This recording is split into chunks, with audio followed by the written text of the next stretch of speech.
نحمد و نصلی و نصلی علی رسولہ الکریم، اما بعد فاعوذ باللہ من الشیطان الرجیم، بسم اللہ الرحمن الرحیم۔ اللہم رب اشرح لی صدری ویسر لی امری واحلل عقدۃ من لسانی یفقہوا قولی۔ ناظرین و سامعین، خواتین و حضرات، السلام علیکم ورحمۃ اللہ وبرکاتہ۔ آپ صلی اللہ تعالیٰ علیہ وسلم کے بچپن کے متعلق ہم معلومات حاصل کر رہے ہیں۔ خاتون، جب آپ صلی اللہ تعالیٰ علیہ وسلم کی عمر مبارک 9 سال کی ہوئی تو اس وقت بھی آپ حضرت ابو طالب رضی اللہ تعالیٰ عنہ کے ساتھ ہی رہتے تھے۔ عموماً اس عمر کے لڑکے عام طور پر کھیل کود میں ضرور حصہ لیتے ہیں۔ ان کھیلوں میں خراب اور گندے کھیل بھی ہوا کرتے ہیں۔ اللہ تعالیٰ نے آپ صلی اللہ تعالیٰ علیہ وسلم کو اس سلسلے میں بھی بالکل محفوظ رکھا۔ جاہلیت کے زمانے میں عرب جن برائیوں میں جکڑے ہوئے تھے، ان برائیوں سے بھی اللہ تعالیٰ نے آپ صلی اللہ تعالیٰ علیہ وسلم کی حفاظت فرمائی۔ ایک واقعہ آپ نے خود بیان فرمایا کہ ایک مرتبہ ایک قریشی لڑکا مکہ کے بالائی حصے میں اپنی بکریاں لیے میرے ساتھ تھا۔ میں نے اس سے کہا، تم ذرا میری بکریوں کا دھیان رکھو تاکہ میں قصہ گوئی کی مجلس میں شریک ہو کر، وہاں سب لڑکے جاتے ہیں۔ اس لڑکے نے کہا، اچھا ٹھیک ہے، آپ جائیے، میں آپ کی بکریوں کا خیال رکھوں گا۔ اس کے بعد آپ صلی اللہ تعالیٰ علیہ وسلم روانہ ہوئے۔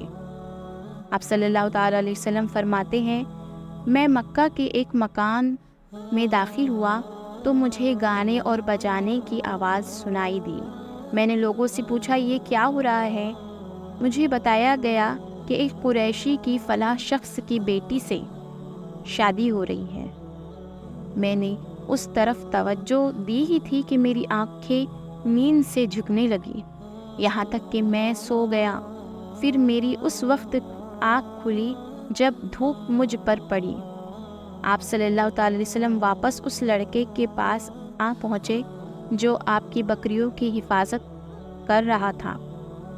جب اس لڑکے نے پوچھا، آپ صلی اللہ تعالی علیہ وسلم نے وہاں جا کر کیا کیا؟ آپ صلی اللہ تعالی علیہ وسلم فرماتے ہیں، میں نے اسے واقعہ سنا دیا کہ میں وہاں گیا تو اچانک میری آنکھ لگ گئی اور مجھے کچھ پتہ ہی نہیں چلا۔ دوسری رات پھر ایسا ہی ہوا۔ مطلب یہ کہ قریش کے لاگو مجلسوں سے بھی اللہ تعالیٰ نے آپ صلی اللہ تعالیٰ علیہ وسلم کو محفوظ رکھا۔ قریش کے ایک بت کا نام حوانا تھا۔ قریش ہر سال اس کے پاس حاضری دیا کرتے تھے، اس کی بے حد عزت کرتے تھے، اس کے پاس قربانی کا جانور ذبح کرتے تھے، سر منڈواتے، سارا دن اس کے پاس اعتکاف کرتے۔ ابو طالب رضی اللہ تعالیٰ عنہ بھی اپنی قوم کے ساتھ اس بت کے پاس حاضری دیتے۔ اس موقع کو قریش عید کی طرح مناتے تھے۔ ابو طالب رضی اللہ تعالیٰ عنہ نے آپ صلی اللہ تعالیٰ علیہ وسلم سے کہا، بھتیجے آپ بھی میرے ساتھ عید میں شریک ضرور ہوئیے گا۔ آپ صلی اللہ تعالیٰ علیہ وسلم نے انکار فرما دیا۔ حضرت ابو طالب رضی اللہ تعالیٰ عنہ آپ صلی اللہ تعالیٰ علیہ وسلم کو ہر سال شریک ہونے کے لیے کہتے، لیکن آپ صلی اللہ تعالیٰ علیہ وسلم ہر بار انکار ہی کیا کرتے۔ آخر ایک بار ابو طالب کو غصہ آ گیا۔ وہ آپ سے بولے، تم ہمارے معبودوں سے اس طرح بچتے ہو، پرہیز کرتے ہو، ہمیں ڈر ہے کہ تمہیں کوئی نقصان نہ پہنچے۔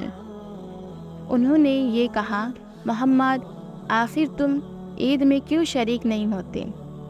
ان کی باتوں سے تنگ آ کر آپ صلی اللہ تعالی علیہ وسلم ان کے پاس سے اٹھ کر کہیں دور چلے گئے۔ اس بارے میں آپ صلی اللہ تعالی علیہ وسلم فرماتے ہیں، میں جب بھی حوانا یا کسی اور بت کے نزدیک جاتا ہوں، میرے سامنے ایک سفید رنگ کا بہت قد آور آدمی ظاہر ہوتا ہے۔ اس نے ہر بار مجھ سے یہی کہا، محمد پیچھے ہٹو، اس کو چھونا نہیں۔ خانہ کعبہ میں تانبے کے 2 بت تھے، ان کے نام اصاف اور نائلہ تھے۔ طواف کرتے وقت مشرک برکت حاصل کرنے کی نیت سے ان کو چھوا کرتے تھے۔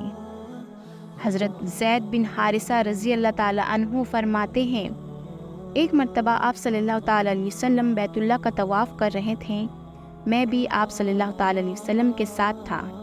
جب میں طواف کے دوران ان بتوں کے پاس سے گزرا تو میں نے بھی انہیں چھوا۔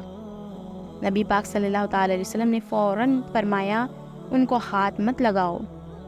اس کے بعد ہم طواف کرتے رہیں۔ میں نے سوچا ایک بار پھر بت کو چھونے کی کوشش کروں گا تاکہ پتہ چلے ان کو چھونے سے کیا ہوتا ہے اور آپ صلی اللہ تعالیٰ علیہ وسلم نے کس چیز کے لیے مجھے روکا ہے۔ چنانچہ میں ان کو پھر چھو لیا۔ تب آپ صلی اللہ تعالیٰ علیہ وسلم نے سخت لہجے میں فرمایا، کیا میں نے تمہیں ان کو چھونے سے منع نہیں کیا تھا؟ اور میں قسم کھا کر کہتا ہوں نبی پاک صلی اللہ تعالیٰ علیہ وسلم نے کبھی بھی کسی بت کو نہیں چھوا، یہاں تک کہ اللہ نے آپ کو نبوت عطا فرما دی اور آپ صلی اللہ تعالیٰ علیہ وسلم پر وحی نازل ہونے لگی۔ اس طرح اللہ تعالیٰ نے حرام چیزوں سے بھی آپ کی حفاظت فرمائی۔ مشرک بتوں کے نام پر جانور قربان کرتے تھے، پھر یہ گوشت تقسیم کر دیا جاتا تھا یا پکا کر کھلا دیا جاتا تھا، لیکن آپ صلی اللہ تعالیٰ علیہ وسلم کبھی بھی ایسا گوشت نہ کھاتے۔ آپ صلی اللہ تعالیٰ علیہ وسلم فرماتے ہیں، میں نے کبھی کوئی ایسی چیز نہیں چکھی جو بتوں کے نام پر ذبح کی گئی ہو، یہاں تک کہ اللہ تعالیٰ نے مجھے نبوت عطا کر دی۔ اس طرح آپ سے پوچھا گیا، کیا آپ نے بچپن میں کبھی بت پرستی کی؟ آپ صلی اللہ تعالیٰ علیہ وسلم نے ارشاد فرمائے، نہیں۔ آپ سے پھر پوچھا گیا، آپ نے کبھی شراب پی؟ صلی اللہ تعالیٰ علیہ وسلم نے جواب میں ارشاد فرمایا، نہیں۔ حالانکہ اس وقت مجھے معلوم نہیں تھا کہ کتاب اللہ میں کیا لکھا ہے اور ایمان کی تفصیل کیا ہے۔ آپ صلی اللہ تعالیٰ علیہ وسلم کے علاوہ بھی اس زمانے میں کچھ لوگ تھے جو جانوروں کے نام پر ذبح کیا گیا گوشت نہیں کھاتے تھے اور شراب کو ہاتھ تک نہیں لگاتے تھے۔ اس طرح آپ صلی اللہ تعالیٰ علیہ وسلم کو اللہ رب العزت نے بچپن ہی سے شرک جیسی ناپاک چیز سے محفوظ رکھا اور آگے چل کر آپ پر یہ انعام عطا فرمایا کہ آپ کو رحمت للعالمین اور نبوت عطا فرمائی۔ انشاءاللہ اس سے آگے کا بیان ہم اگلے ویڈیو میں آپ تک پہنچائیں گے۔ اللہ حافظ۔